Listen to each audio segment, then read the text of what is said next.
Selamat pagi nih Pak Bambang. Selamat pagi, Mbak Isabel. Bagaimana Pak kabarnya hari ini? Sehat, semangat. Semangat. Baik. Oh iya Pak, kita lihat sekarang nih Pak, Wisma Hijau kan pemandangannya makin asri ya Pak. Iya, tamu-tamu di sini juga review tuh betah Pak di sini karena pemandangannya yang asri ya Pak. Kalau boleh tahu ya Pak, bagaimana sih Pak dulu sejarah berdirinya Wisma Hijau ini yang katanya awalnya itu kandang ayam gitu Pak. Bisa diceritain Pak? Iya, iya. Saya memang sering mengatakan kepada tamu-tamu yang datang ke sini, selamat datang di kandang ayam. Kaget mereka. Loh, kok kandang ayam Pak? Iya, dulu sejarahnya ini kandang ayam. Mengapa? Karena ketika kami sekeluarga pindah ke desa Mekarsari ini, di Kampung Tipah, itu banyak orang yang datang, tetangga-tetangga yang mau menawarkan lahannya untuk dijual. Saya mengatakan, jangan dijual ini nanti harganya akan mahal. Ya Pak, tapi kami kan tidak punya uang. Waduh, iya ya. Sambil nyopir begitu, saya mikir apa yang bisa lakukan para sahabat di desa Mekarsari. Saya ingat seorang ibu di Yogyakarta waktu saya kuliah memelihara 10 ekor ayam dan telurnya setiap hari dijual di toko Mirota. Ternyata dapurnya mengepul setiap hari. Pikiran saya, waduh, kalau 10 ekor saja dapur mengepul, bagaimana kalau 100 ekor? Bagaimana kalau 500 ekor? Tapi yang tidak mereka punyai adalah juga tidak punya keterampilan. Pada waktu itu ayam negeri kan masih baru. Ini yang harus dibantu. Saya bikin proposal, saya kirim ke Jerman. Maka kami membuat perusahaan inti rakyat peternakan ayam. Lalu bagaimana sih Pak hingga training center ayam ini yang katanya training center terus bisa menjadi Wisma Hijau? Pemilihan namanya itu dari mana Pak? Ya. Nah, tadinya hanya tidak ada istilah Wisma Hijau. Yang ada hanya Kampus Diklat Bina Swadaya. Nah, itu di dalam pemikiran semacam itu, kami ternyata mendapat dukungan dari lembaga-lembaga dari Inggris, dari Belanda, dari mana Jerman gitu ya, untuk mengelola beasiswa bagi mereka yang ingin dilatih.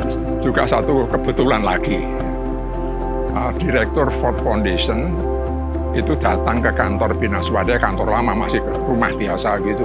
Sekarang kan tingkat 4 ya, dulu hanya rumah gitu. Datang ke memperkenalkan diri, Dr. Kissinger. Wih, saya bilang dari Ford Foundation. Ford Foundation kan biasanya kami yang menghadap Anda. Sekarang Anda datang ke sini, luar biasa. Iya, saya memperkenalkan diri dan ingin menanyakan, what can I do for you? Apa yang bisa kami buat? Saya langsung ingat, training center. Kaget ya, training center. Akhirnya disetujui, dibangunlah gedung ini yang disahkan pada tahun 82. Saya diberitahu adalah bantuan yang pertama dan yang terakhir dari Ford Foundation untuk membangun gedung seperti ini di seluruh dunia. Tidak hanya di Indonesia, di seluruh dunia. Itu hanya yang pertama dan yang terakhir itu Wisma Hijau. Saya mendengar itu juga bangga banget gitu, kaget tapi bangga.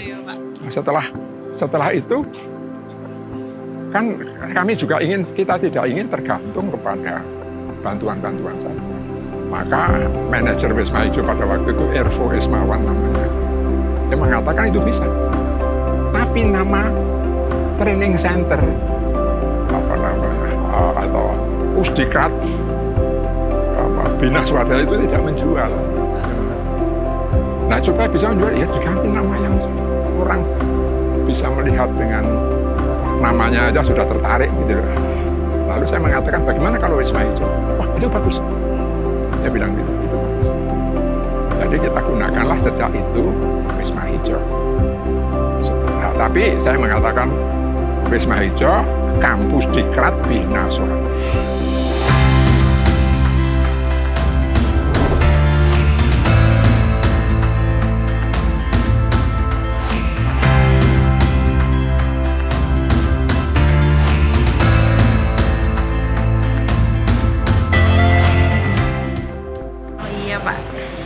dalam sepanjang perjalanannya Pak, yang pengguna jasa atau pelatihan pertama kali di sini Bapak masih ingat nggak?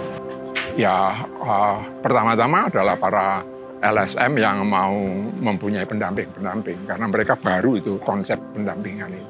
Tapi kemudian setelah menjadi Wisma Hijau, ini kemudian ya perusahaan-perusahaan farmasi, macam-macam bidang pertanian, universitas Indonesia, pemerintah di Depok, dan juga itu pada memanfaatkan.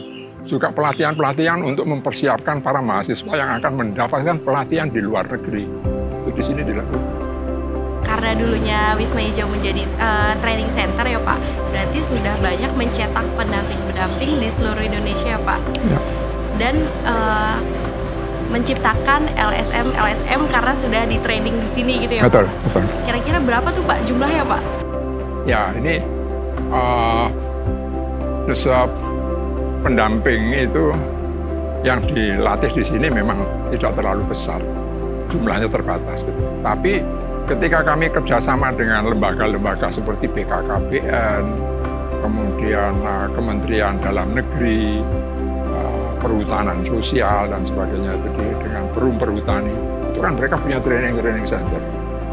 Tapi kami yang mengisi dengan program yang dikembangkan dari Wisma Hijau ini, yaitu melatih pendamping. Nah, pendamping ini kemudian ada yang mau menjadi bagian dari suatu organisasi, tapi ada yang mau bikin sendiri LSM gitu. Nah, itu sebabnya di samping pelatihan untuk pendamping, Binaswada juga melatih manajemen LSM. Jadi supaya LSM itu menjadi kuat, berkembang bagus gitu. Tidak tergantung pada itu, kemandirian itu dibangun, kita melatih. Ada program yang disebut pelatihan LSM, manajemen LSM. Berarti nggak cuma pendampingnya, tapi LSM kita training organisasinya. Ya, betul. Oke, baik Pak. Oh iya Pak, Wisma Hijau sebagai bagian dari unit Binaswada ya Pak, tentunya tak lepas dari nilai-nilai yang ada. Salah satunya ada social enterprise. Terus bagaimana nih Pak Wisma Hijau mengaplikasikannya? Ya, itu pertama-tama kita pahami bahwa yang dimaksud oleh Binaswadaya sebagai social entrepreneurship itu adalah suatu rumusan tentang perjalanan panjang Binaswadaya, yaitu upaya-upaya terkait dengan pembangunan sosial yang dilakukan dengan pendekatan atau strategi entrepreneurship. Jadi pembangunan sosial tidak dengan cara minta-minta, ya, tapi dengan cara mari kita berbisnis bersama.